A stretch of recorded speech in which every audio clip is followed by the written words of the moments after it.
What really happened with your host, Mike Rivero. The history the government hopes you never learn. Here is your host, Michael Rivero. And aloha, America. Welcome to our show. It is Friday, May 1st, 2020. Thank goodness it's Friday. Thank goodness it's Friday. Thank goodness it's Friday.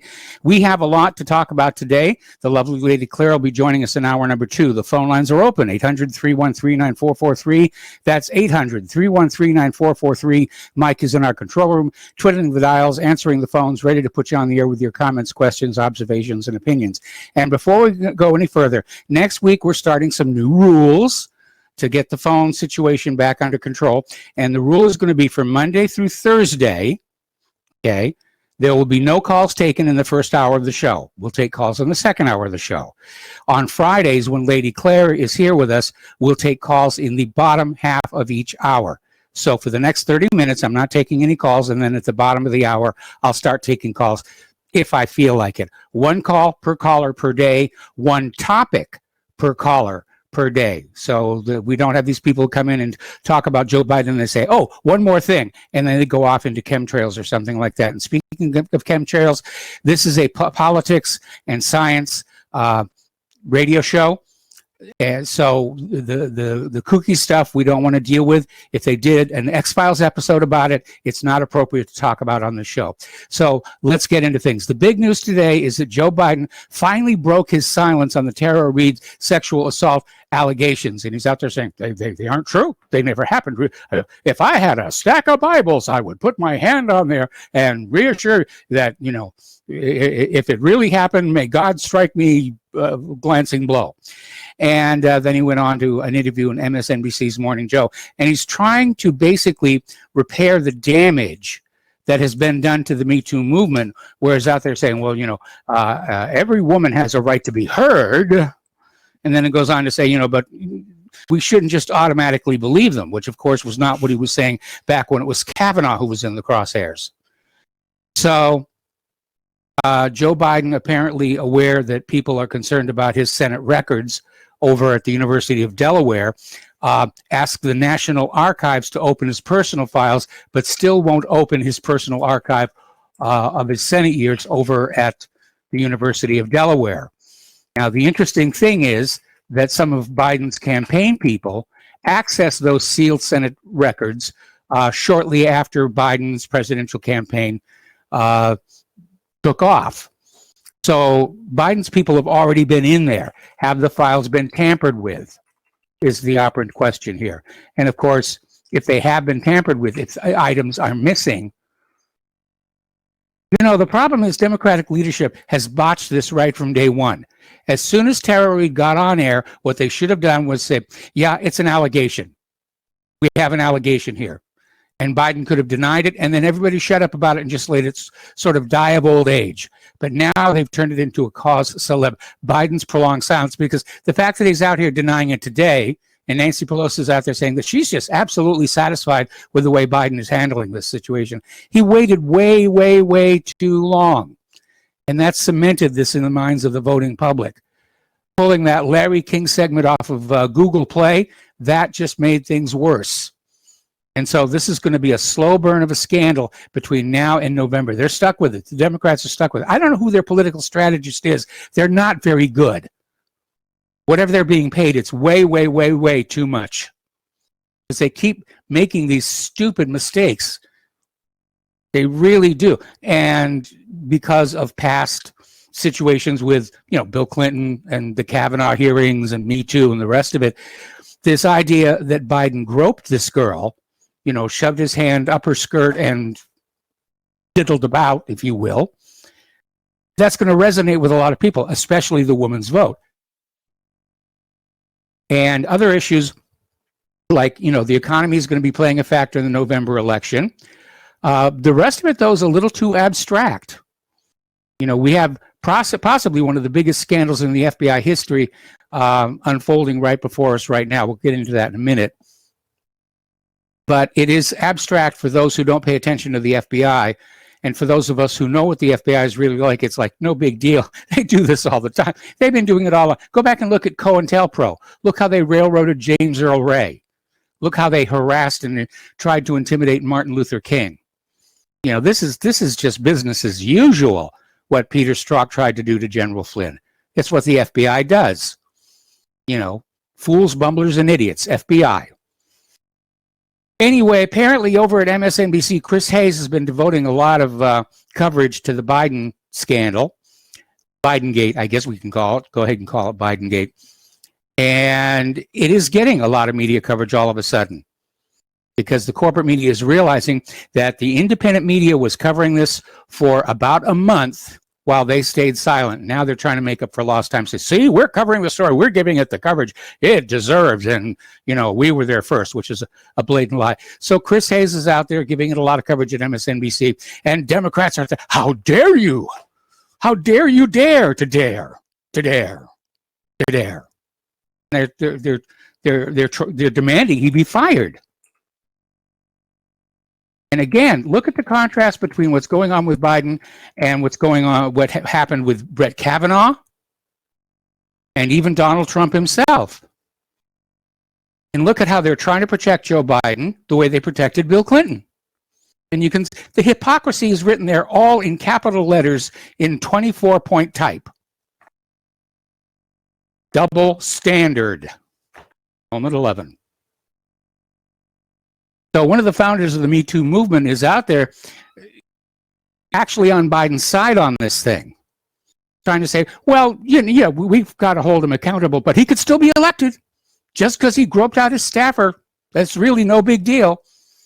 We'll hold him accountable for that. You know, bad, bad, bad, bad, bad. Joe Biden, don't ever let us catch you doing that again. And we're going to vote you into the presidency. Insane. Just insane. All right, getting on back to Jeffrey Epstein. One of his victims, Maria Farmer, along with her younger sister, they were the first ones to blow the whistle to the FBI all the way back in 1996. And apparently in a recent interview with journalist Whitney Webb, they came on out naming what they describe as the head of the snake of the Epstein Network's operation in America. At this point, it's pretty obvious Epstein was an Israeli spy. His job was to entrap and blackmail the rich and powerful here in the United States of America. And apparently Israel billionaire Les Wexner was described as the head of the snake by Maria Farmer and her sister. So it was an intelligence operation, and the big question is now, where are all those files? Where are all those incriminating videos? Rich and powerful with underage young girls. Ted Cruz has come on out on the side of free speech, saying that YouTube and Google should not have the power to censor speech, particularly on critical issues of concern.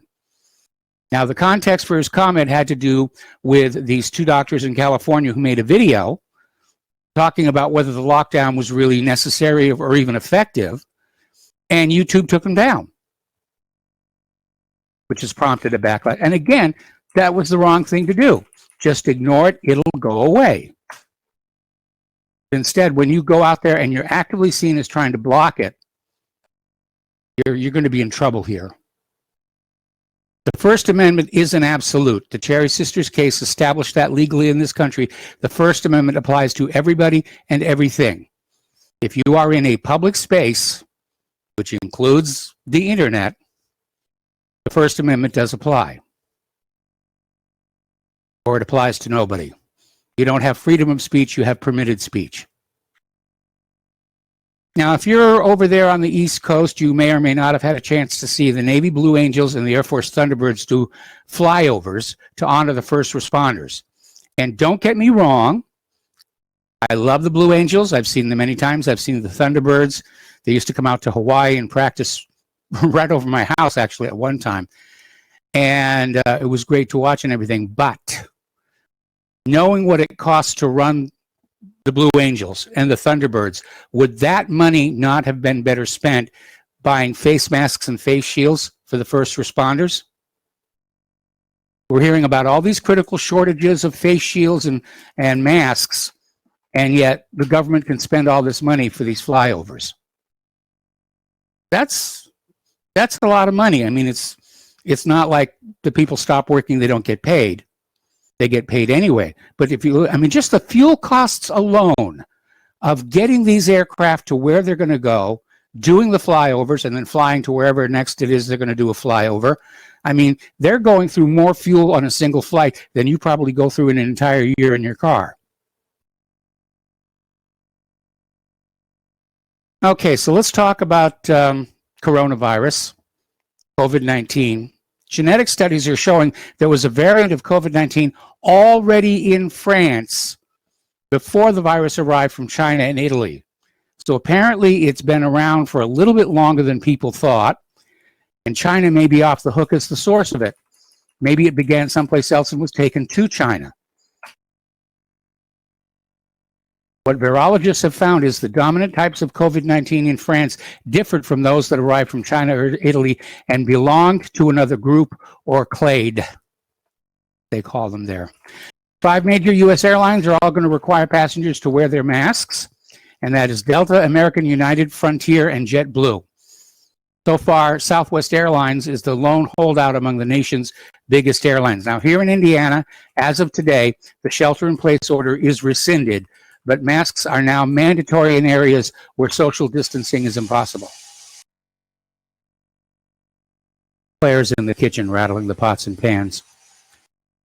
Okay, over in California, Governor Newsom's been getting into an argument with a lot of the beach communities, which rely on those beaches for tourism dollars and their economy. And he's closed them all, then he opened up some. Now he's threatening to close them all again. And Huntington City officials are considering the option of suing Governor Newsom over the order to close the beaches. Elon Musk is doubling down on his demands that people being given back their God-blank freedom. Apparently his Tesla plant in California shut for another month, and he's calling the lockdown as fascist, and he's maintaining that and saying it's time for it to end. By the way, I was noticing on Fox News just before airtime here, there are major protests in many cities against the lockdowns. And in some cases, the people attending those protests are carrying arms. So it's getting linked with the Second Amendment movement, the freedom movement. I just hope nobody does something stupid, you know, that makes everybody look bad. Or that the government doesn't go on out there with a sniper and shoot somebody and say, it was them. It was those Second Amendment gun nuts. Now, several major big box retailers had walkouts today, this being May Day, Labor Day. Not our Labor Day, but it's Labor Day in other countries. And there were walkouts at stores like Walmart over the working conditions. Meanwhile, over at Costco, Costco is mandating that the shoppers, as well as the employees, wear masks. Don't get rid of those masks just yet. We have that here in Indiana. We're allowed to go back into the stores in reduced numbers, but we have to wear the mask. It's no longer an option here.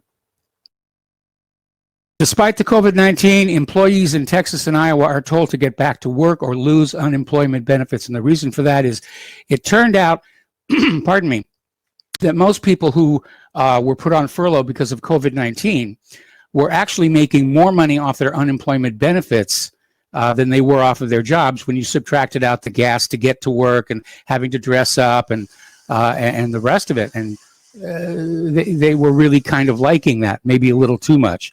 So now Texas and Iowa are basically saying, look, if your job is there, go back to it, or we're going to cut off your unemployment benefits anyway. All right.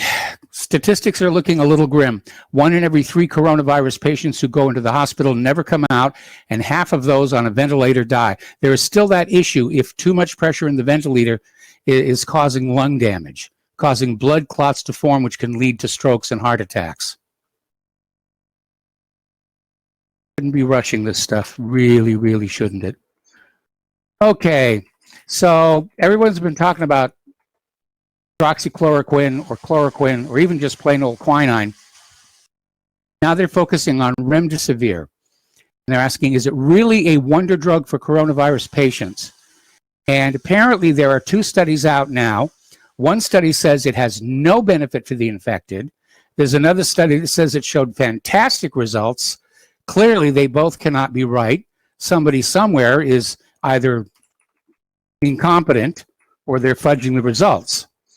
I'm going to take a wild guess here that the study that found fantastic results was funded by a pharmaceutical company that sells remdesivir.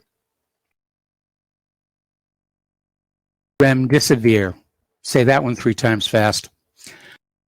All right, in the international news, over in the South China Sea, the United States has sent yet another ship on a freedom of navigation operation. And they're just going to keep on poking China until China pokes back. It's very alarming that in the middle of all this COVID-19 and economic disaster that we are seeing the war machine moving forward relentlessly.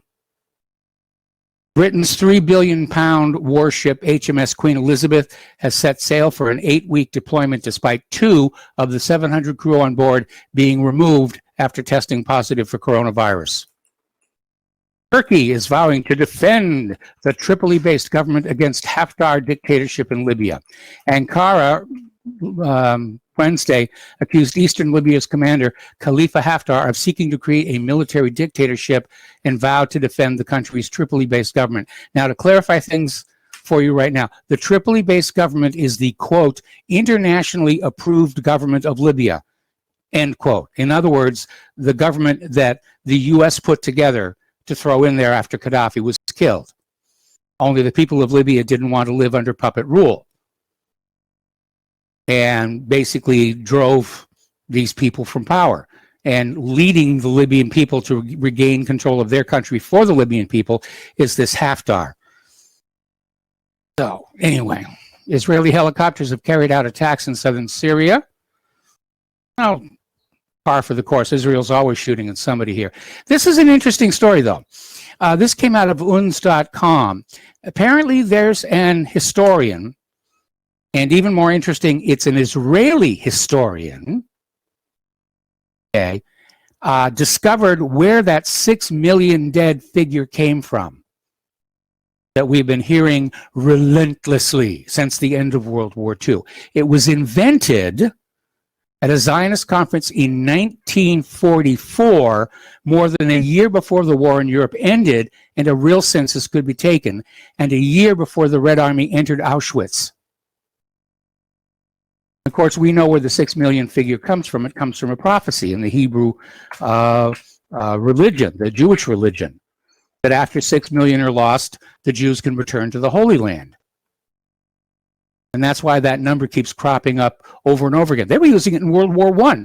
6 million Jews are suffering and starving and dying, and you've got to help us.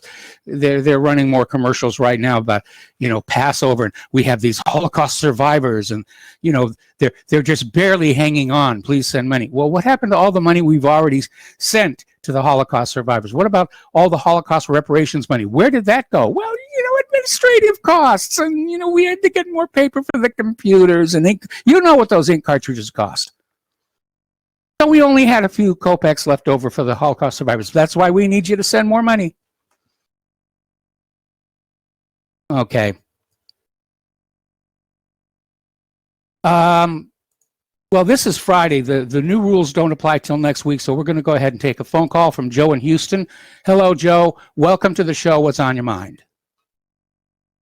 Hi, Mike. I just wanted to talk about the irony of ironies here, which is, we all remember all the outrage by the feminists and the women about Trump when he said, women will let you grab them by the pussy if you're famous and rich. And now we have Biden, who actually did grab him somebody by the pussy. And excuse the word, but I mean that's what he said, and it's been vetted.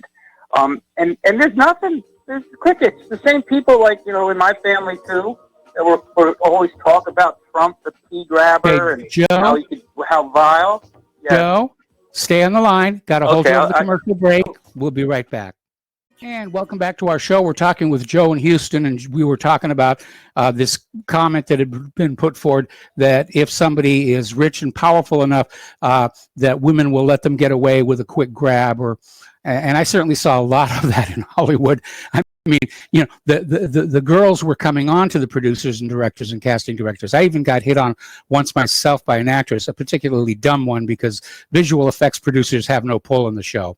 But it is a reality of life. As far as Biden is concerned, at the time he was a senator. And obviously the way he behaves, grabbing the staffer, and there's 7 other women who have now come forward to say he attacked them. Plus, we have all these videotapes of him inappropriately touching girls, women. So he obviously believes he can get away with this stuff. Well, I guess in this world these days, if you support the feminist cause, you can rape and grab them by the pussy and do whatever you want. I mean, let's face it, that's what it's all about when it comes to feminism. It's about power.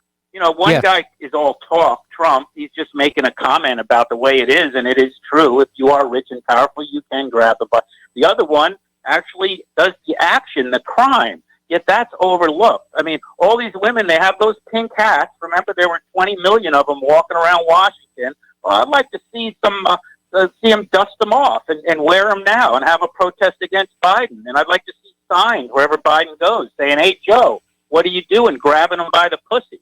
But you won't see that because they're all hypocrites. And it all gets back to that. If he's our boy, he can do whatever he wants. Look at Willie Clinton, the rapist. I mean, same thing.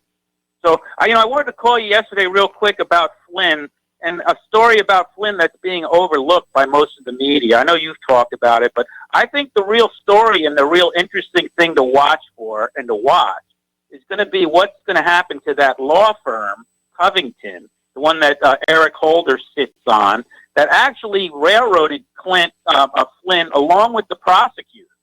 They had a little backroom deal going on. Now, General Flynn is probably going to own that law firm, and hopefully he can sue the people that sit, like Eric Holder and a lot of other deep state, well-connected politicians. So the real story here, besides what's going to happen in the Justice Department, is what's going to happen. I mean, General Flynn will probably be a billionaire after this is all over. I mean, there's some real deep-pocket people that committed some serious crimes against him, and a law firm that will do that is really going to be up, creek. And something I want people to be aware of, to look for. It's a story that's kind of being ignored. And to me, it's almost as big of a story because when you hire legal representation, you don't expect them. I mean, that's against every code of law in the book for them to do what they did to General Flynn. But you've obviously not spent a lot of time with lawyers.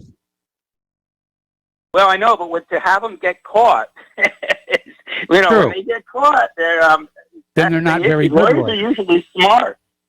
It's like that one guy, Prestep, writing notes. What kind of moron, do we have in the FBI that he would put that down on notes to begin with? He just basically wrote a note about the crimes that he was committing against General Flynn.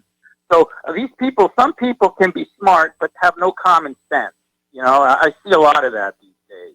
And hope, like I said, it's something to watch for. I think their name is Covington. I don't know the name of any of the other partners. But anyway, I'll keep an eye on for these pussy hat protests, but I doubt we'll see any. So have a nice day, Mike. All right, thanks an awful lot. And we're going to switch over to Steve in West Virginia. Hello, Steve. Welcome to the show. What's on your mind? Yeah, Mike, I got a couple things for you. First, you had a caller. I'm not going to mention any names because I listened to the program and afterwards yesterday, but you got a caller yesterday or the day before that mentioned, the blue states, how prosperous they are. And I want to point out one thing. The blue states that represent the Northeast, New York, Connecticut, New Jersey, they're only prosperous because of Wall Street. If you take Wall Street away from them, they're just like any other state. In fact, a lot of New York is very depressed, and yes. Wall Street is completely parasitical. They don't create nothing; they create financial products, and they're essentially what Jesus said. That's the money changers right there. Yes. And So they don't produce anything of value there. All they do, they make money by manipulating other money, and they're probably what's hurt the country more than anything. That's anything since I've been alive. That's the worst thing that's happened in the country is the financialization of the country. So I would agree. If that caller thinks that that those areas, like you mentioned, they're cities, that's the reason why they're so great, but they're not so great. They're actually bad for the country. And what they're also a huge wealth transference vehicle. All they do is transfer wealth to a small group of people. So that's their main thing. I've got two other things real quick. Well, okay, Steve, we're going to hold you over this time. We'll be back after these words. All right, welcome back to our show here. We're talking with Steve in West Virginia. And again, Steve, this is the last day in which you're allowed to do more than one topic per call. So you said you had one or two more things to talk about? Yeah, well, I didn't realize that. We'll just make it one more thing, and I'll remember that. Okay. And that's a good idea, by the way. No, the other thing is that you mentioned the other day that yippee-yi-yay, that Trump is leaving Afghanistan. Well, it looks to me like he's leaving Afghanistan, but he's getting ready to invade Venezuela, and he's doing so under the false guise of drug interdiction and human trafficking. He's getting ready to go into Venezuela to steal their oil and take their gold and put a puppet government in. And the Q people, the QAnon people, all believe it's, for drugs and to save the children. I mean, I don't know how you can be that dense and gullible. But he's leaving. Apparently, he's going to leave Afghanistan, whether I believe it or not. And he's going to go into Venezuela and steal Venezuela's gold and remove Maduro and steal their oil. I mean, this is not right. This is bad. And a couple other your callers have made the lesser of two evils argument. And man, with the lesser of two evils argument, you're always moving. You may not move 3 steps back, but you're always moving backwards. You're never moving forward. And we gotta do something about that. I mean, I don't know how we're going to defeat this, but it's got to happen. Well, my concern is the way Pompeo's talking about wanting to declare no-fly zones over both Venezuela and Iran, and Claire's going to be covering that in hour number 2 in a little bit more detail. Anyway, Steve, thanks a lot for the phone call. We're going to switch over to Corey in Connecticut. Hello, Corey. Welcome to the show. What's on your mind? Hey, Michael. How's it going? Going fine.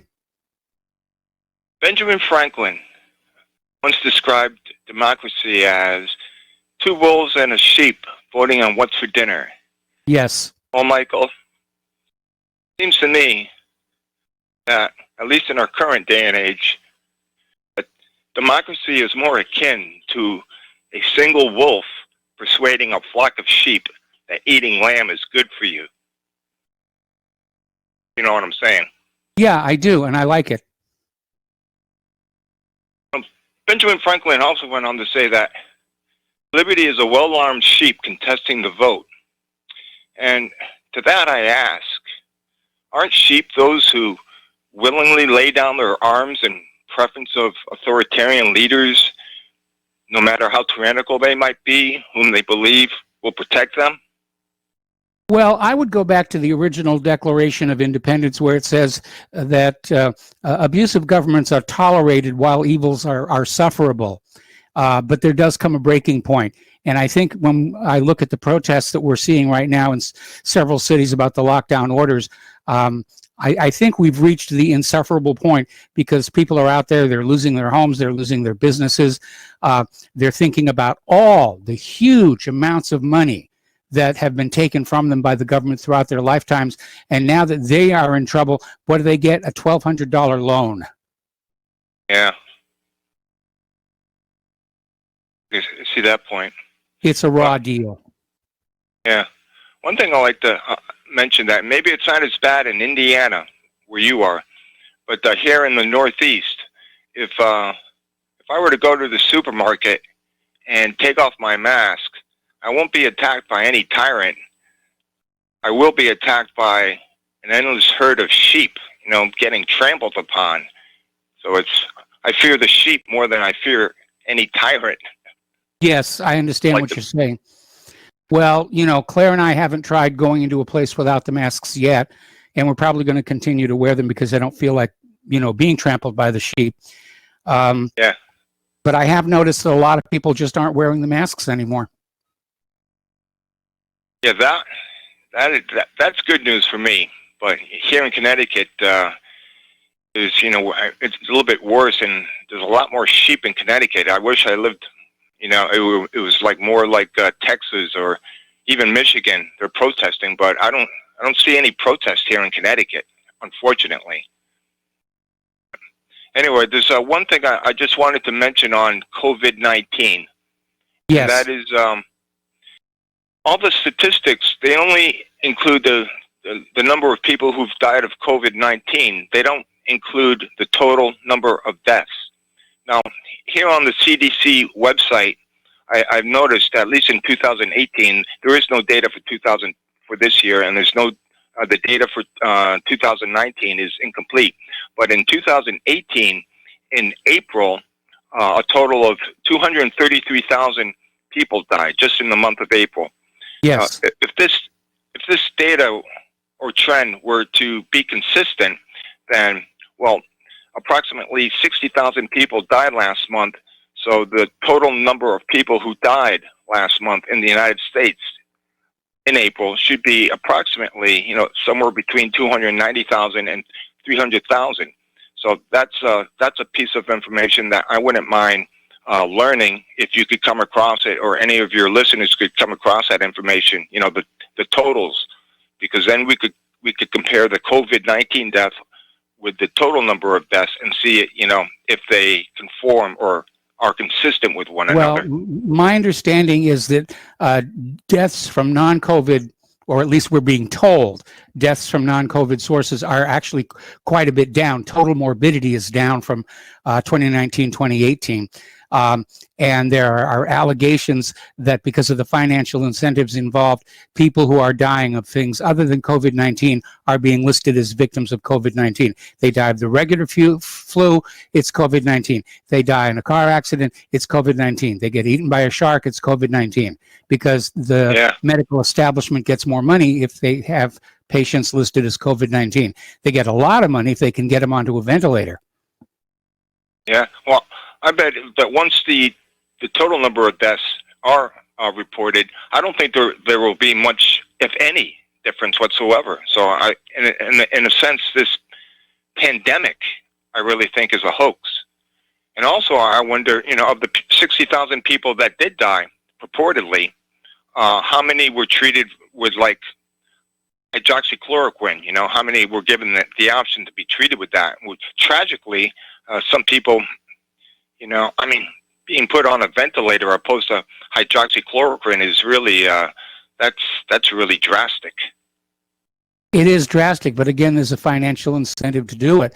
And most people, when they're, people put on ventilators, very few of them are coming off, without permanent lung damage. Yeah, that's terrible. That's absolutely terrible. I mean, if it were like someone that I loved or cared about, I would definitely go for the lesser of, I would go with hydroxychloroquine, which, I'd be willing to. Oxygen therapy. Oxygen, the whole point is oxygenating the blood. Go with oxygen therapy. Anyway, Corey, we got a lot of callers, and we're less than 20 minutes away from the Lady Claire joining us. So let's switch to Tom in Florida. Hello, Tom. Welcome to the show. What's on your mind? Good day to you, Michael. Aloha. Michael, what's on my mind is the caller you had yesterday. He brought out a point about, and I want to talk about Flynn too for a second, but I want to talk about, the guy brought up the point that the numbers, there's 55% in New York. I think the guy's name is Jim from New York, saying 55% of the people, 55-45. Yeah, he's right about everything he's saying. And those are the cities that are over the Democrats get their votes to basically win these elections. But, no matter what Donald Trump does for these people, Michael, if Donald Trump gave them $1 million, most of them will still vote Democrat. I mean, you got 85% of the Jewish population in New York, New Jersey, they're going to still always vote Democrat. no matter what Trump does. And all these other communities, a lot of these other minority communities, no matter what Trump does, they're still going to vote overwhelmingly Democrat. Yes. No matter, even if the Democratic Party's wrong, and I want him to understand that. No matter what Trump does about immigration, they're still going to vote against Trump. These blue states are going to stay blue because they want the free, 1, 2, free. And Trump is like saying, "Hey, man, no, what did he tell the Afro-American community? What do you have to lose with me?" And he's done a lot for them. But you know what? I think maybe amazingly, he might get 25% of them, amazingly, maybe. But I don't know. If Biden picks a female woman, I got it, Michael. And the same with the Jewish community. They're not in New York, Jersey, all these states that have a population in them. I don't understand it. They're going to still vote overwhelmingly for the Democratic Party. And let me ask you this, Michael. How does Bernie Sanders... hang on. There is unfortunately a reality in our society that people who strongly identify as Republican vote the straight Republican ticket no matter what. Then you've got the other side of the people who consider themselves Democrats so strongly that they'll vote the straight Democratic ticket no matter what. And both political parties keep an eye on those two factions, but they really focus on what are called the swing voters, which is about 1/3 of the population who will go backwards and forwards based on the issues and the personalities. Well, exactly. And that's like I told you, like I've always been an independent registered voter. I'm not affiliated with any party. I'm an independent. I make up my own mind about the politic that be. And, it's just perplexing to me, like, Vermont, Bernie Sanders seems to keep winning these Senate elections, but they don't have another candidate they can throw out other than Bernie Sanders. And he took down his platform because everybody thought he's a communist. So the people in Vermont evidently love this guy Bernie, but they sure didn't want him in the general election or be president. So, it's just perplexing to me. Now, getting back to Michael Flynn. Let's go back to Michael Flynn. I believe Michael Flynn's going to be exonerated Monday or Tuesday. I do believe he's going to win, like your one caller said, I believe he's going to get multiple millions of dollars. I really think Flynn's going to be really well taken care of. That's all I got to say about that. All right. Well, Trump is already dropping hints he's going to bring Flynn back into the administration. So thank you for the phone call, Tom. We're going to switch over to Dan in Washington State. Hello, Dan. Welcome to the show. What's on your mind? Yeah, thanks for taking the call. Mike Flynn is a hawk on Iran, isn't he? I mean, I've heard he's so I was for Flynn at first, but, President Kushner, I'm not so sure about. I'm just going to start calling Trump President Kushner because he has him doing the peace deal. He has him handling the coronavirus, as far as I can tell. And I didn't want to, the red state blue thing is like Democrat versus Republican. If you just admit America's an oligarchy, like your last caller called in and criticized democracy. Well, a republic leads to oligarchy, which we have. So the republic thing failed a long time ago, probably before the Civil War. Democracies can lead to oligarchies because as soon as you have a majority, the first thing they do is vote stuff away from the minority.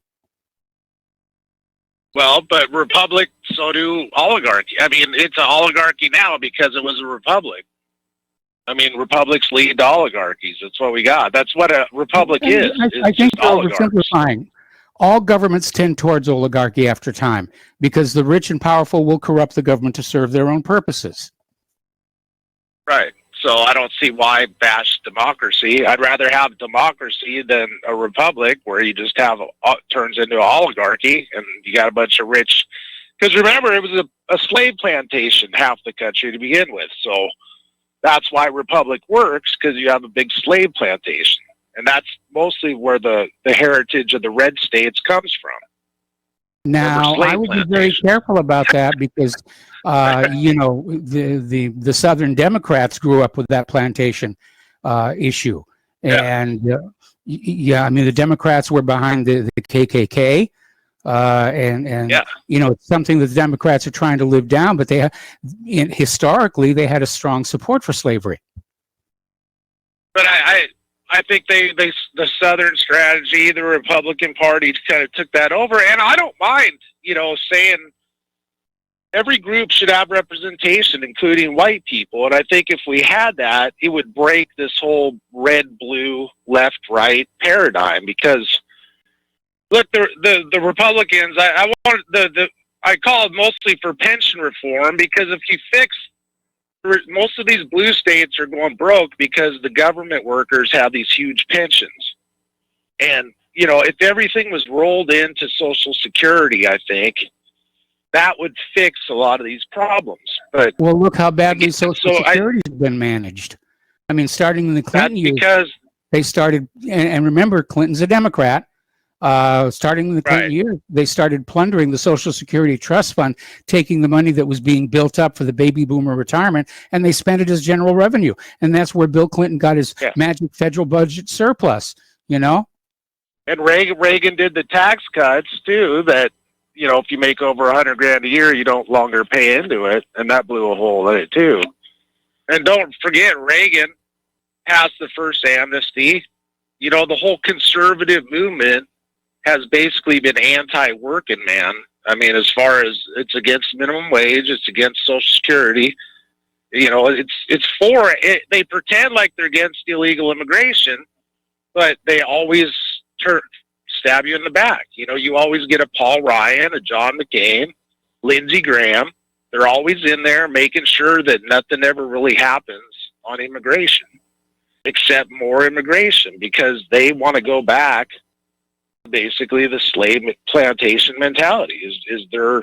If you get rid of Social Security, get rid of the minimum wage, and have a flood of immigrants in, it's just going to be a third world like Mexico, basically. So, you know, that's.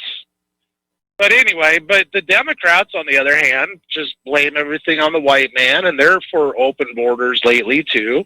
And they're, you know, I think.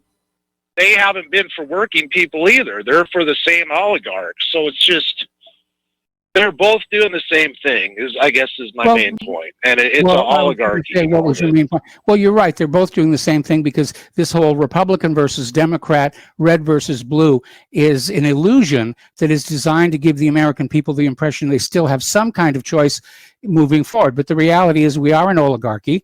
We're no longer a capitalist society. We've gone fascist. And this whole circus of red versus blue. I mean, just look at the quality of the people they have as candidates, you know, to be the puppets in the Oval Office. And Biden being a good example of that. It's ridiculous. It's all for show to convince ordinary Americans that by going to a voting booth, they still have some control over the future course of this nation. And unfortunately, those days are long gone. Exactly. And I voted for Trump, and I thought a lot of us did because he was more populist. You know, he wanted to actually pretend like he was for. He didn't want to get rid of Social Security, is what he said, and he wanted to. And he was talking in terms of wages, like, hey, if we stop immigration, Dan, we're going to have to let you go.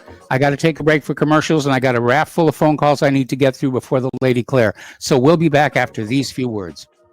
Welcome back to our show here. We've got 3 more callers that we need to get through before the lovely Lady Claire. But before we take those calls, got an interesting little email here I want to read to you. Had my new neighbors over last night for cocktails. Both are in government. One is with the post office and the other is in the prison system. Not a convict, a guard. Had the opportunity last night to talk about Jeffrey Epstein. The prison guard's response, quote, "It is common knowledge in the prison system that the CIA came in and told the guards to go take a break. Epstein was taken out of the prison. He is very much alive. Those in the prison system, employees, know the truth. Epstein is alive." So just cogitate on that one for a while. Back to the phones to Gil in Arizona. Hello, Gil. Welcome to the show. What's on your mind? Hey, Mike. Long-time listener. I don't call in very often because I guess my 80 years of age does not allow me to articulate the politics I'd like to, but you've got some great callers. Peter made a great suggestion, and I believe you're going to go with it. As far as the news for the first hour, referring to Dustin in New Jersey, he's a great caller, and so is Tom and Peter and all those guys. However, I think Dustin's missing a point. I don't surf the internet. I've got a Wi-Fi radio that's battery operated, and I carry it around the house from room to room and listen to the news while I'm cleaning house or doing whatever. Then when I go next door to my shop, I've got an Alexa, and I listen to your show. So we don't all look at, Zero Hedge or whatever for the news. So I like your perspective on the news for the first hour. And the callers are great, but, I really do think that I'd like to hear the news first because I really don't go to the mainstream media. And, it's just a great idea that you're going to go with the first hour with no calls. So I'll probably won't call in again. But anyway, one of the other things I want to ask you, since this is my last opportunity, I had sent you some Palestinian stamps. Oh, and got those. one of the things that, yeah, I know you did, and I appreciate your very kind response. The other thing that I didn't know whether you knew this or not, my dad had given me his stamp collection when I was 13 years old in 1953. And also included was some, which I never realized until I looked at my old stamp collection, there was some Hawaii stamps. Hawaii issued stamps before it became a state. And I thought you might find that interesting. You may want to take a very careful look at those because some of those things are worth huge amounts of money. Really? Really? Well, I will. And I've got, worldwide stamps. Unfortunately, I didn't have many Palestinian stamps, but I do have Hawaii stamps. And at my age, the money isn't going to mean a whole lot. But in any case, I'll look at them, and if I have them, if you're interested in them, I'd be glad to send them to you.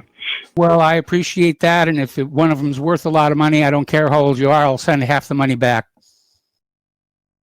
Well, no, I wouldn't want that, but I hear the music, and thanks a lot. Enjoy your show, and stay with the first hour, news only. I appreciate it. All right, thanks an awful lot. We got to take a break for station identification. We have 2 callers waiting on the line, followed by the lovely Lady Claire. And welcome back to our show here, hour number 2. We're going to take 2 more phone calls, and then it'll be time for the lovely Lady Claire and her unique perspective on the world. So let's go to Mark in North Carolina. Hello, Mark. Welcome to the show. What's on your mind? Hey, how you doing, Mike? Hey, by the way, I'm going to check with some of the people I used to work for at the prison here in Texas, see what they say about this. But I was suspicious of Epstein's either a murder or escape. But anyway, I'm on my way home today. I was listening to the radio. Let me listen to a little main corporate radio talk. I was listening to that fool Sean Hannity. He had some guy calls himself a Dr. Oz or something like that. Yes. Mm-hmm. And they were getting the whole establishment line, how you should wear a mask, how you should, social distance and lock yourself in. Okay, nothing about the immune system, how it's affected. Nothing about wearing a mask is very detrimental. I was about to start wearing a mask until I start seeing some really great doctors on the net, mostly like a Dr. Erickson, Dr. Buttar, people like that, who said, all you're doing with that mask is you're breathing in, you're supposed to breathe out carbon dioxide, and you're breathing it right back in. You're hurting the immune system, not to mention other diseases that might be coming in. It is harmful. I see these fools. Sometimes I saw a woman driving with a mask on yesterday. I mean, how stupid can you be? Fact of the matter is, these things are harmful. They're not helping. They're not preventing any disease from coming out. And if anything, you're getting yourself more likely to be sick and compromise your immune system. The same thing with locking yourself in your house. All you're doing is you're staying away from sunlight, which is best disinfectant known to man, I think. You're just being played for a fool. These people want you sick. The same thing with, like we were saying before about these, what do you call it again? The infiltrate with the machines you put to breathe. The ventilators. Ventilator, yeah. When you put yourself in a ventilator, I mean that's almost a death sentence, and yet they're getting money to put people in ventilators. They're murdering people, Mike. Yep. And then on top of that, these crooks are getting like $39,000 to declare somebody dead of a CV death. You know? Yes. I mean, This is corruption to the highest degree, and it makes you really wonder, what are these people up to? Everything we suspect about the Gates and Fauci and all these clowns seems to be true. They don't want to help us. They don't want to make us better. They want to make us sick. They want to kill us. They want to sterilize us. And that's what it is. By the way, I hope you watched. I really did a couple of real good YouTube. Hello? One today where I attacked. Hello, you there? Yeah, it sounded Hi. like you dropped off for a second.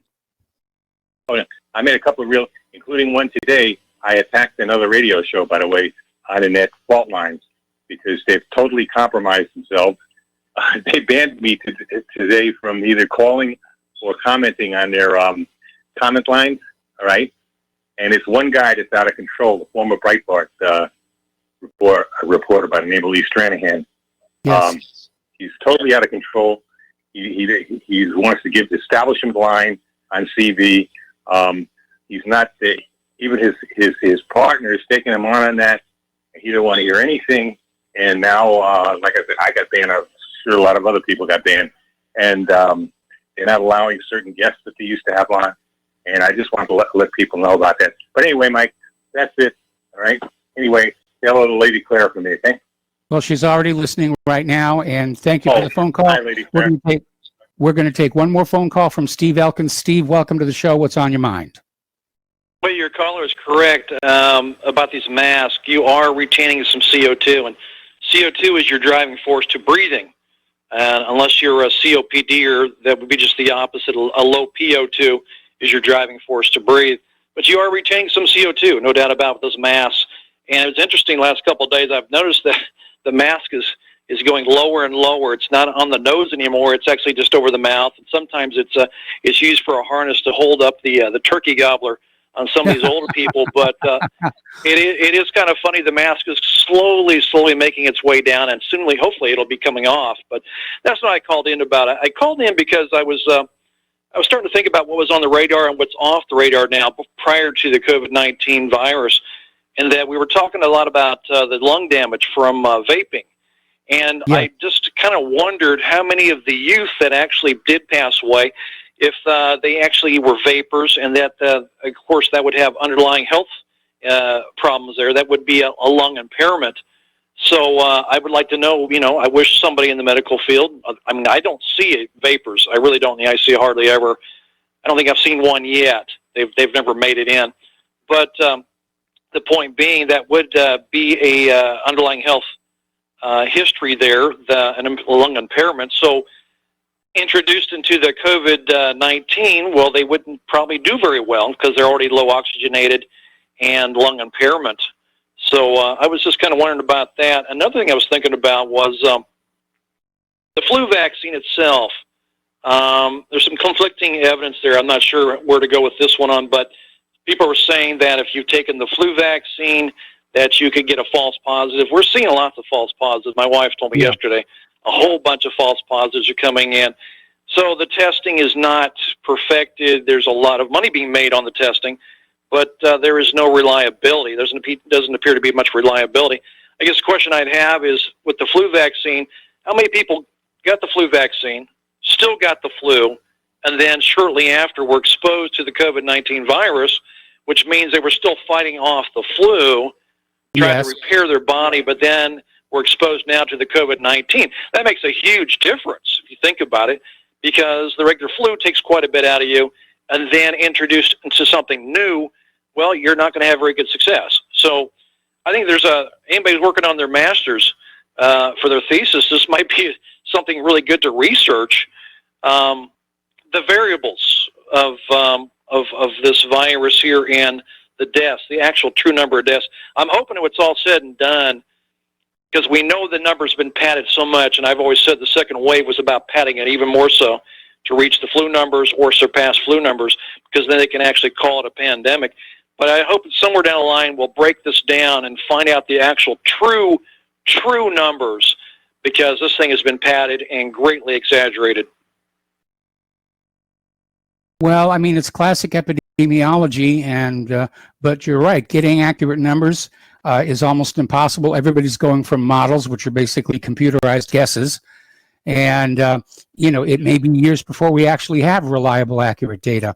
Anyway, thanks an awful lot for the phone call. We're going to switch over to Steve Elkins. Steve, welcome to the show. What's on your mind?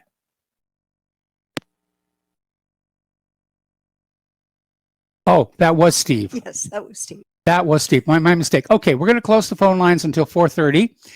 And pardon me, that little faux pas there. So, Claire, what is your first story? Well, I read this rather early this morning in Zero Hedge. It's another blog that I very much encourage our readers and listeners to look at.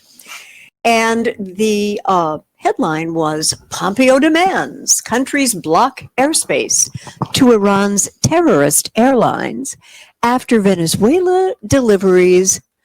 Apparently, the U.S. is again going on the offensive against Venezuela, and this time attempting to break the growing relationship between Iranian and Venezuelan mutual assistance between Tehran and Caracas.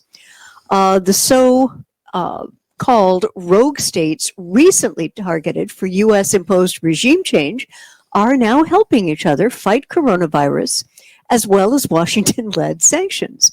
And specifically, Tehran has ramped up cargo deliveries related to getting Venezuela's derelict oil refineries fully operational.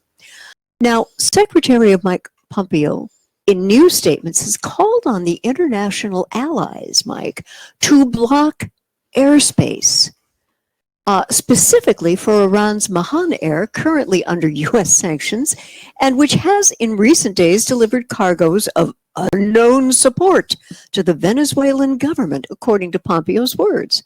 Now, last week, it was revealed that Venezuela received a huge boost in the form of oil refinery materials and chemicals to fix the catalytic cracking unit at the 310,000 barrels a day Cardon refinery, which is absolutely critical, Mike, to the nation's gas production. Well, the cracking facility, that's the big tall tower with the pipes coming out of the side, right, where the raw petroleum is fed in, and it tends to stratify. Right. And so they pipe out different things like kerosene, jet fuel, and so forth at those different levels. Right. And at the very, very top of it is the natural gas, right, which is why they put the little flaming, they burn off the excess methane at that point. Right. And repair of that refinery was considered essential to domestic gas production, and the shortage of which has recently driven a lot of, excuse me, let me let you do this. Yeah, I'm so sorry. There you go. Okay. Driven unrest amid general food and fuel shortages, particularly in the rural areas. The sanctions against Venezuela that the U.S. has imposed have they've been life-altering. Yes. To an economy that was already kind of on its knees, if you will, and on the ropes. And I know that the current administration is hoping that what they're doing is going to be the coup d'etat. But we need to get a little further into the story. Apparently, Mahan Air is considered to have close ties to the Islamic Revolutionary Guard Corps, the IRGC, and its deliveries to Caracas are expected to continue. Now, Mike, when I read this article, the first thing that happened was I just had this emotional response and logical response. Oh, holy crud, Pompeo is attempting to pull another Libya toward Iran and Venezuela. Now, we need to go back to 2011 and to the military intervention by the U.S. and NATO in Libya. And on 19 March 2011, a multi-state NATO-led coalition began a military intervention of Libya. Now, that was supposedly to implement UN Security Council Resolution 1973 in response to events during the Libyan civil war. The UN's intent and voting was to have an immediate ceasefire in Libya, including an end to the current attacks against civilians, which it said might constitute crimes against humanity, and they imposed a ban on all flights in the country's airspace. What do we call that? A no-fly zone. Is any of this starting to sound familiar, guys out there listening and looking at the website? And it tightened sanctions on the Muammar Gaddafi regime and its supporters. Now, American and British naval forces fired over 110 Tomahawk cruise missiles, and whereas the French force and British Royal Force and Canadian Air Force undertook sorties across Libya and a naval blockade by coalition forces. French jets launched airstrikes against Libyan army tanks and vehicles. The intervention did not employ foreign ground troops. Now, the Libyan government response to the campaign was totally ineffectual, with Gaddafi's forces not managing to shoot down a single NATO plane, despite the country possessing 30 heavy SAM batteries, 17 medium SAM batteries, and 55 SAM. And by the way, that acronym is Surface Air Missile. Air Missile. Okay. A total of 450 launchers, including 130 to 150 2K-12 Kub launchers, and some K-33 OSA launchers, and 440-600 short-range air defense guns. Now, the official name of the interventions by the coalition member are Operation Harmattan by France, Operation Ellamy by the United Kingdom, Operation Mobile for the Canadians, and Operation Odyssey Dawn for the United States. Now, Italy didn't want to play along originally, but then offered to take a part in the operations on the condition that NATO took the leadership of the mission instead of individual countries, particularly France. Now, as this condition was met, Italy shared bases and intelligence with the Allies. What does all this mean in 2020? It means Italy didn't want the United States getting all the goodies. That's right. But I would also like to remind you of the very sober and thoroughly terrifying observation. Those who do not understand history are pretty much doomed to repeat it. And I'm afraid, Mike, this is what we're looking at. Libya lies in ruins today and still suffers from the horrifically violent upheaval of a civil war which has raged across the country from this military intervention in 2011 well into today in April of 2020. May 2020. I'm behind by one day, forgive me. So I have to ask, Mike, and I'd like your thoughts on this. Could NATO actually be talked into such a monstrous reality yet again? Yes. And could they be demanded / cajoled by Pompeo in creating another no-fly zone coupled with a no-sail zone over Iran and the Persian Gulf, while OAS, which is the Organization of American States, is also cajoled or commanded to do the same thing to Venezuela? Is this a trick question? No. Now, one thing we have to remember, Venezuela left the OAS in April of last year because they said that President Trump was actually running over member states. And unfortunately, I'm afraid he's right. He was right. Yep. And Mike, I'd like your thoughts on how Russia is going to react if such a thing happens, because Russia has told Iran right out there in public summer of last year that if Iran is hit, Iran will not be alone. Your thoughts? Well, you said it exactly. If the U.S. attacks Iran, Russia's going to come into Iran's side. They'll probably play the same game that works so well in Syria, which is a war of attrition. Because that's what cost us Vietnam. It simply dragged on too long. That's what's cost us Afghanistan. It's simply dragged on too long, and the people get tired of it. And Russia openly stated that if this came to a battle over the Mideast, that was going to be their strategy. They weren't going to go force on force and try and destroy the American Army and Air Force. They were simply going to grind them down slowly from the edges in a war of attrition. So, folks, I think we are about to be introduced to an alleged new axis of evil. Now, I would encourage everyone to examine those claims very logically before you jump on the bandwagon here and say, heck yes, let's go to war with Venezuela and Iran. They're colluding like twin halves of an evil empire. Now, Venezuela may not be very useful in a long-term geopolitical firefight, but Iran is. And as you said, Russia's strategy would be to attempt to make any potential U.S. invasion of Iran another Vietnam. And the longer I live, the more I understand that both the U.S. government and the military in this country have a very hard, almost pathologically difficult time of learning from when they mess up. Intelligent countries Intelligent militaries learn from when they mess up, and they try very hard not to do the same thing over and over again. And I would like to hope that some adults in the room in our military are talking to President Trump, talking turkey to him, and saying, I would not advise this route to go. Were I you, Mr. President? Very respectfully, we have a lot of very excellent people, seasoned people in our military, especially the high command. And I am hoping and praying that people in these positions are going to counsel President Trump against this, because, Mike, we're looking at an oncoming disaster. And that's not going to save Trump the election in any way, shape, or form. No, if he goes to war before the election, that's going to work against him. Yeah. You know, I wish I could see this as otherwise, but 20 and 21st century U.S. history and logic forbid me from seeing what I see as the facts on the ground in any other than this way. Okay, well, I absolutely agree. And you would think that based on what happened in Afghanistan, 18-year war, that we're clearly losing. Yep. Syria, which we clearly are Lost. losing. Yeah. Iraq, which we haven't exactly won. No.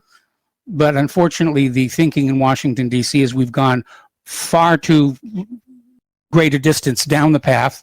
We can't simply turn around and return to status quo ante. And the thing that most people don't know when we talk about the winner in Iraq was actually China.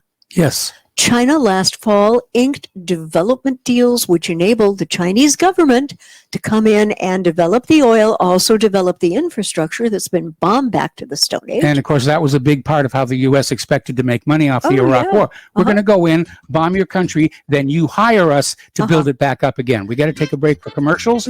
We will be right back. Welcome back to our show here, and a reminder that Republic Broadcasting Network and WhatReallyHappened.com are in a perpetual fundraising frenzy. And the postal address where you can send a check, money order, or if you prefer anonymity cash, is Republic Broadcasting Network, 2251 Double Creek Drive, number 302, Round Rock, Texas, 78664. The phone number where you can make a credit or debit card donation is 800-724-2719, extension 3. The network thanks you. And now back to the Lady Claire. Yes, apparently the yuan crashed after Trump weighed blocking retirement fund access to Canadian stocks as war. Chinese stocks. Yes, Chinese stocks. I'm sorry. As we're going to get mail from the Canadians on that I one. am sorry. As the war of words escalates. I could make the words bigger. No, thank you. Apparently, having tumbled yesterday on the first set of headlines reporting on Trump administration's plan to seek COVID reparations. Good luck. Mike, how in the world does President Trump and his administration think that's going to happen? They're going to go to court. They're going to get a court decision that says, yes, China owes us all this money. Go and get it. Then how are we going to go and get it? Well, I mean, this is insane. We probably won't. I mean, look at all the court decisions saying that Iran was responsible for 9/11. Yeah. And no other country on earth is going to enforce seizure of their funds. Yeah. Yeah. And, well, apparently there have been accusations of Chinese meddling in the U.S. election. Obviously the Russians not. are off the hook. Yeah. Putin, you can sleep soundly tonight. Oh, I think the gentleman does sleep soundly of exhaustion most of the time. And apparently the yuan was dramatically lower in this evening's illiquid session, which sees most of Asia closed for May Day, after Bloomberg reported that Trump is exploring blocking government retirement funds from investing in Chinese equities, considering it a national security risk. Mike, your thoughts on this? Hello. Well, this is just another way of poking China in the eye, along with those repeated incursions into the South China Sea. Yep. And you sort of have this question for collective Washington, D.C. Do you really think, considering how things are going in Afghanistan and Syria and Iraq, do you really think you're ready to take on the entire rest of the planet? Because they're out there making stink face now at Iran, at Venezuela, at China, at Russia, and especially those last two. We do not want to mess with them. No. Because even if we win, we lose. It will be a Pyrrhic victory. Yes. Pyrrhic victory indeed. And I would like to add a little note.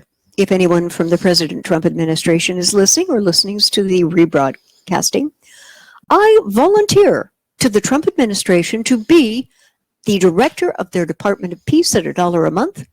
And you know what I will do? I will show this administration ways to get where they want to without firing a shot. Well, where's the fun in that? It's not a question of fun. Well, why do you think I'm in government service? I'm here to have fun. I'm here to have wild parties. I'm here to grab the undergarments of my staff workers. Oh, look, I have a great deal of respect for our military, and I do not want to see one more American military put into harm's way because of bad decisions and bad decision makers in the civilian part of this government. I don't want to see it anymore at all.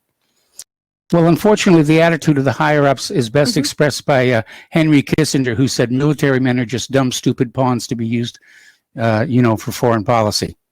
And that's his attitude. Just, they're there to be used and thrown away. Yeah. And that's it. I mean, I remember when Donald Rumsfeld was complaining that too many American soldiers were surviving their battlefield injuries. That son of a biped. That spreadsheet was out there saying, we can afford this war if this many people, this percentage of wounded people die before they get to Ramstein. And don't get care. Yeah. Yeah.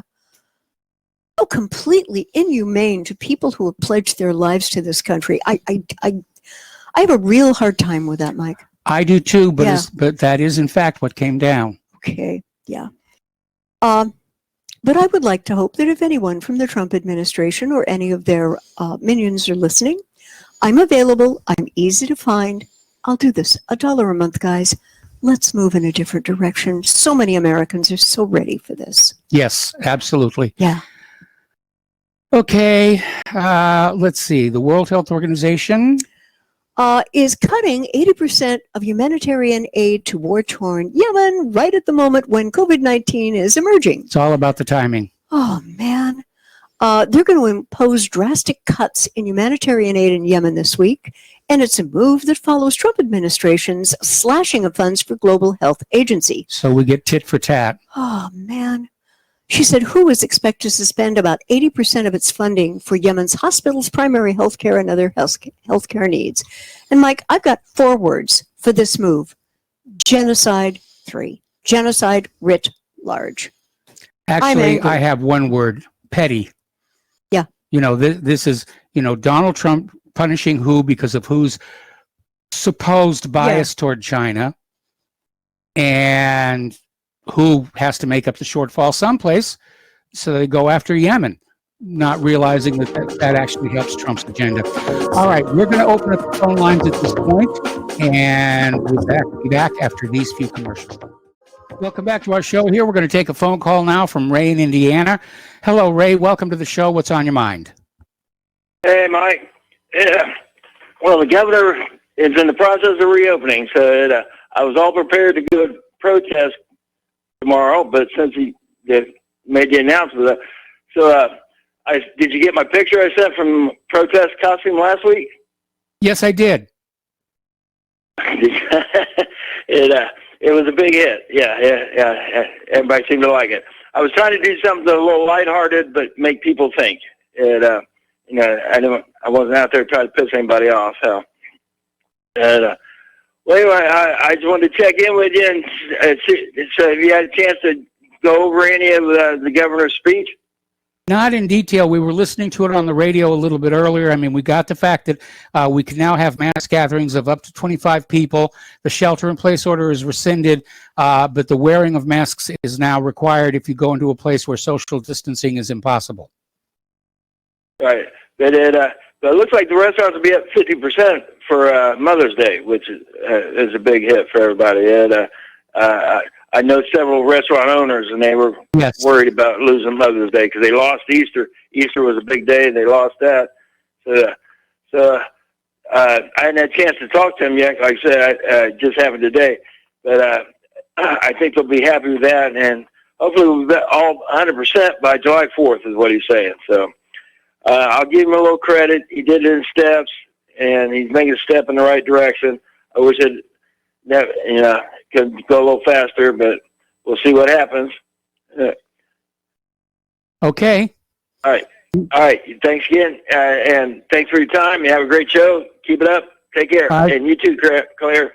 Good Thanks seeing so you. much. Take care. Bye All bye. right, thank you for the phone call, Yeah. and we're going to go back to Claire, and you have a story ready to go. Oh, I do. Apparently, China's Belt and Road partners are bidding for bilateral buyouts. And apparently, China's partners are cash bailouts, I'm sorry, on their Belt and Road initiative. It's a global development project, and these people have been begging Beijing for debt relief amid the coronavirus pandemic. According to the Financial Times and according to Chinese policy advisors, the Xi regime is considering several options, including suspending interest in payments on loans from the country's financial institutions. However, outright, they're not forgiving the debts. Now, Mike, my observation on this isn't just a bump in the road. It may become the mother of all potholes. What do you think? It could very well be, but Yeah. you know, when you mount a project of that scale, keeping it to the original estimated cost is always very difficult. I mean, Panama Canal is a good example of that. And so China wants this Belt and Road, and so they're financing it. But the other nations involved in the partnership, it is costing them a lot, and the debt is piling up. And just like ordinary people, this coronavirus shutdown, the debt keeps accruing, even if you're not working on it and paying on it. It just keeps growing and growing and growing, you know. Yeah, it sort of has its own appetite that just cannot be quelled, you know? Yep. Just cannot be quelled. There is another very interesting aspect to Cuba's science and medical community. Now, I don't know how many of you know this, but we know a gentleman who we've met, George. And George was on the police in Canada and wound up having to have some rotator cuff shoulders and some hip replacements. And guess where Canada sends their police to have this done? Cuba. Yep. Because they do such a brilliant job of it. George, next time you go, bring me back some cigars. Yes. And take care and be safe. Now, what Cuba has done has been to develop what is called interferon. Now, the Cuban biotech industry has offered its own tool to fight the coronavirus disease. Dr. Manuel de Monta, who is one of the founding fathers of Cuba's biotech, has explained how the island nation has mastered itself in producing interferon, which is a drug chosen by a number of countries to treat COVID-19. And amid the media buzz about hydroxychloroquine. Yes, I will never say this correctly. Say Sorry. it 3 times fast. Hydroxychloroquine. Okay. Thank you, dear. Which is an anti-malarial drug lauded by Donald Trump as a potential cure. Recombinant interferon remains neglected despite being one of the medicines that's been proven effective in curbing the Chinese pandemic. Mike, why is that? Well, because interferon's been around for a while, Yeah. and I don't know who owns the patent on it. Yep. But obviously, companies that don't own the patent on it don't want it used as a treatment for COVID-19. They want to come up with something brand new, patentable, to give them market exclusivity, so they can charge whatever they feel like charging for a treatment. Yeah. You know, past a certain point, drugs are allowed to be made generic. Yes. And at that point, the profit drops on them. Oh, yeah. So the race is on not to find a cure for COVID-19, but to find a brand new cure for COVID-19 that is patentable, and then bribe the corporate media establishment to say, this is what you need. Don't go with quinine. Don't go with hydroxychloroquine. Don't go with this other stuff here. You know, this is the only one. Anytime you see a story on the TV news that says, you know, this thing is bad and ineffective, but there's a new improved one that's going to work for you, they're being paid by the people who make the new and improved one. Yeah. And when you're going to be treated for something, once you get a diagnosis, it's not a bad thing to ask, what are the older drugs that are being used to treat this right now that have a track record of being safe and effective? I think that's something we all need to do. Moving over to the UN, Russia is opposing a U.S. bid to extend the Iran arms embargo. Now, they're pushing to extend it past the time it's supposed to extend, and 90% of members of the House have sent a letter backing the idea, and encouraging the administration to seek the extension diplomatically at the UN, courting all allies and like-minded partners. Do we have one on this issue, Mike? That's well, no, we really unclear. don't. And both Russia and China have come on back and said that, why are you even talking about this? You pulled out of the Iran nuclear treaty.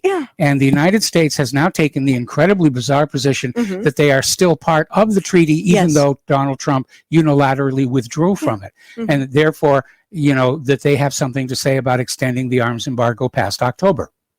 It's insane because Russia is believed to be planning to sell defensive arms to Iran once the expiration is in effect. And Russia has said that they've communicated their position to the U.S. a while ago, and a Russian veto would preclude any resolution to extend the embargo. Oh, gosh darn those Russians, they never let us have any fun. I know, doggone it. Apparently, the UN sanctions end Monday, 23 October. Now, that would give the United States precisely 11 days to, quote-unquote, do something to prevent Iran from getting weapons from any other country before the election, which is our election, which is Tuesday, the 3rd of November. Yeah, this is May. Yes, I know. If something is going to happen here, my bet, and Mike, I need your thoughts on this, would be that it's going to be long before October. Well, again, the formal embargo ends in October. Anything that happens before that, the U.S. is going to scream bloody murder and say you're in violation of the embargo, you're in violation of the treaty, so forth and so on. There's going to be about 11 days. But I'll tell you right now, especially that close to the election, if the U.S. starts another war someplace, it's going to work against all the incumbents, not just Donald Trump. I agree. We're sick and tired of war. Yeah. We've had enough. Absolutely. Okay. Bring our kids home. Yeah. I mean, there are some kids who alive. Yes. I would say 19 years old, they've never known a time when America hasn't been at war with someone, in fact, several countries. Actually, I'm coming up on being 68, and I don't remember a time when the U.S. wasn't at war with somebody. Yeah. Somewhere. It's a little depressing. Yes, it is. Yeah. Moving over to the EU, you're on your own. Apparently, Dutch PM Rutte says there should be no COVID-19 bailout for Italy and Spain. Now, apparently, the top management in the EU is attempting to agree on a COVID-19 rescue package for the worst affected member states, including Italy and Spain. But apparently, Dutch PM Mark Rutte publicly reaffirmed his view on the matter to a concerned voter. No. Rutte was approached on Wednesday by a worker at a waste collection plant who implored, please, do not give the Italians and Spanish the money. And Rutte complied, saying, no, responding in a comment captured by news cameras, adding that he would take note of the request, all the while offering thumbs up to the workers. Now, Mike, forgive me, but if the EU was going to hold itself harmless and indemnify itself against any financial aid for members who have been horribly affected by COVID-19, can anyone please tell me what the advantage is for a European country to be part of the EU? Well, those are head scratcher. There are two different issues at work there. First of all, most of the European countries are starting to say, no, there's no advantage to being part of the EU. In fact, it's more downside than upside. But the reason Italy and Spain are being singled out is because they are seen as having mishandled the coronavirus crisis and made a lot of mistakes. And so that's why people are saying we shouldn't be paying them because they handled it poorly. Yeah. But where was the EU leadership when all of this was happening? It was nowhere. Well, no, the EU was issuing all kinds of dictums and guidances for COVID-19, most of which were viewed as possibly making matters worse rather than better. Yeah. And so here's where the friction that is already building between the EU member states and Brussels is starting to show itself because the member states were saying, no, this is our matter. We're gonna take care of this. And they're all pulling at the leash, and we're already hearing that Italy may be the next one to leave the EU. Italexit. Yes. Okay. Apparently, now we have, incontrovertible evidence that the FBI lied, hid evidence, covered up state of disorder.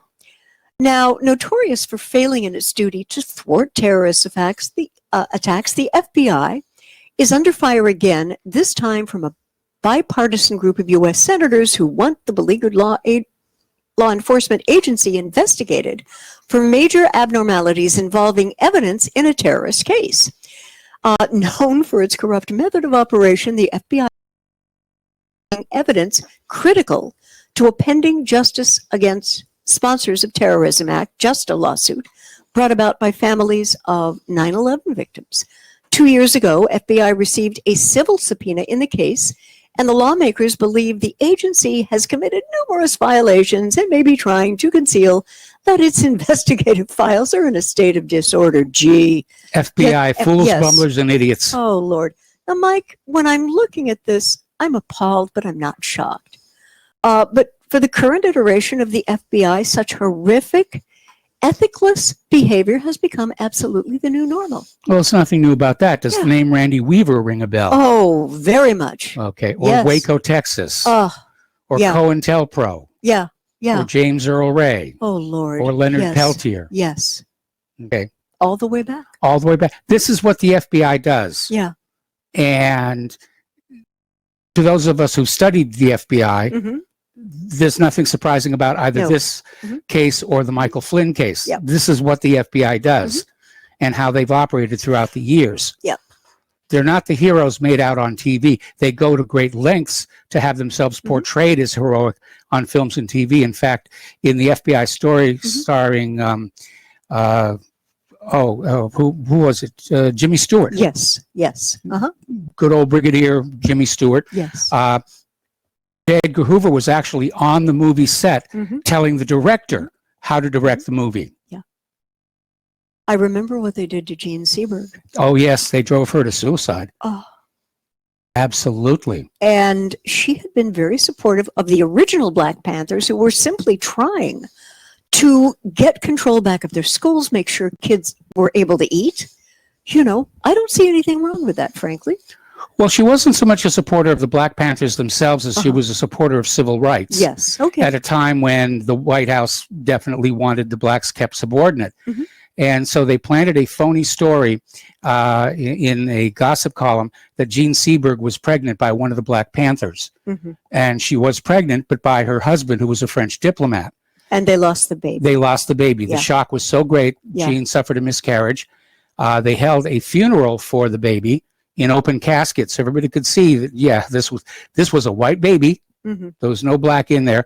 And Jean Seberg eventually committed suicide. Now, because her husband was a French diplomat and threatened to make this an international incident, for once in many, many, many years, the FBI actually came on out and they looked at the ground and they shuffled their feet and they said, well, yeah, we lied. We did it. You know, we drove her to suicide. We're sorry. And we promised we won't do it anymore. And then proceeded to break that promise.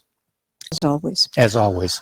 Oh, and there was an interesting little tidbit here. Illinois' billionaire governor dodges question about his wife leaving town to see out corona pandemic on their $12.1 million equine estate in Florida as he extends stay-at-home order to May 30th. Now, you've got to admire the brass of this guy. Yeah. Okay? Billionaire governor of Illinois, J.B. Pritzker, dodged a question about the whereabouts of his wife during a press conference on Wednesday after it was reported that she left the state to ride out the stay-at-home from their $12.1 million Florida equine estate. Emphasis on the ride. Yes. And Governor Pritzker refused to answer questions, stating his family should not be brought into politics, slamming the story as reprehensible, despite his wife, M.K. Pritzker, having an office in the Illinois capital and being a full-time staffer. In contrast, answering the question immediately after about businesses in the state disobeying the stay-at-home order, Pritzker warned that there were many ways they could be punished for opening too soon. Now, the report was that the First Lady had left the state, and it came after the governor's extended all Illinois stay-at-home order through May 30th and faced several legal challenges for doing so. Now, this is the second longest stay-at-home order in the United States. And the moneyed when creating edicts for the rest of us, the little people, sincerely believe they are totally above the law on anything they might create. Yes, absolutely. And I haven't seen a better example of this than the pure crust, the absolute, well, you've got to obey the law. My wife doesn't have to. Yes. She's my wife, and we have money. The law's for you little people. Yes. The ones with less than $1 million a year in income. Yeah. All right, we got to take our final commercial break here, and we'll be back with the last segment of our Powhana Friday show after these few words. Welcome back to our show here, and our last show for this last segment for Powhana Friday. Claire, you have one more story for us, I believe. Yes. And the more I'm observing Joe Biden on the campaign trail, the scarier I get about the paucity of choice that Americans have going into the November election. And it was titled, "That's the Spirit." Biden says he's just a transitional candidate to put the Mayor Petes of the world in office. He's a tranny? That shouldn't matter. Presumptive Democratic presidential nominee Biden said he will serve as a transitional candidate in the 2020 race, arguing his primary role is to funnel new voices and ideas into government rather than government himself. And rather than govern himself. Himself, yes. He said, "I view myself as a transition candidate," Biden said during a virtual fundraising event on Thursday, adding, "My job is to bring the Mayor Petes of the world into this administration. And even when they don't come in, their ideas come into this administration. Mr. Vice President, a thought, please." Well, no, what he's saying is it doesn't matter if I'm demented and incompetent. Yeah.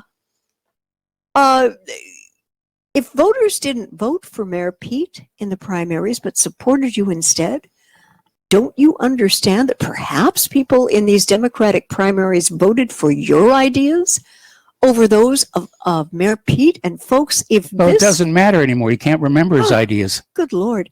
If this is They let him hide his own Easter eggs this last Easter. No. If this is the level of befuddlement Biden is demonstrating in May, heaven help the DNC when he gets into the home stretch in November. And right on target, we have the following article from Drudge.com. And this is from The Hill. As Biden struggles, Hillary waits for the call, by Liz Peek. Oh, I hate being right all the time. Doesn't it sort of feel awful like you've got the curse of Cassandra on you? Yes. So as Biden struggles, Hillary waits for the call. And the View, okay, now let me get down here. And apparently, what she is looking for, we think, is the vice presidential vice presidential nod. Now, Mike, how soon, if Biden does win the election, do you think that they're going to have to replace him with the 25th Amendment?